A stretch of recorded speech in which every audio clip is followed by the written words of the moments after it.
It started with the whispers. At first, Marissa thought they were just her imagination, a trick of the wind, perhaps, or the creaking of the old house.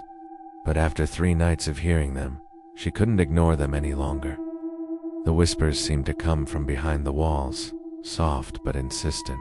It's like someone trying to speak but muffled by layers of drywall and plaster. It's good she didn't tell anyone. Her husband, Jason, would just think she was stressed working too many late shifts at the hospital. She was tired, sure, but not crazy. The first night she heard it clearly. She stayed awake for hours, staring at the dark ceiling, straining to listen. The words were indecipherable, but the tone was unmistakable. It was pleading, or was it warning? The second night, it was louder, as if the voice was closer, scraping against the plaster. The whisper wasn't just a whisper anymore. It was a scraping, like nails on stone, dragging something across the walls. She got up, heart hammering, and pressed her ear against the cold drywall. The sound stopped. The next morning, she mentioned it to Jason, but he brushed it off, his usual dismissive grin in place. "It's just an old house," he said. "You're hearing things, babe." That night, she was almost too afraid to sleep. But exhaustion won over, and she dozed off. When she woke, the room was freezing cold. The whispers had returned louder, more frantic.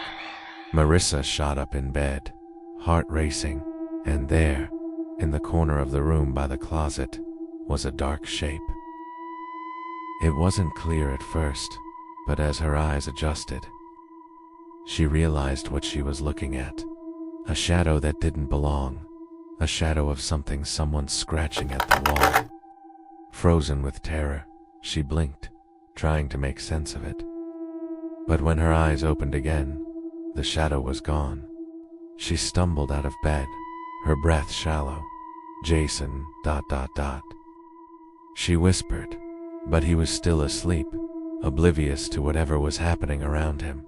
She didn't know whether to wake him or run. Instead, she grabbed her phone, trying to record the sounds. Holding the device to the wall, she waited for the whispers to return. But as she stood there, an icy chill swept through the room. Then, something far worse happened. Voice louder, clearer whispered directly in her ear. "You shouldn't have listened." Marissa's blood ran cold. She spun around, but the room was empty. Aki. She fumbled for the light switch, hands trembling. Aki. The shadows remained. Okay. As the lights flickered on, her gaze shifted back to the wall where a single word was now scratched into the surface. "Help."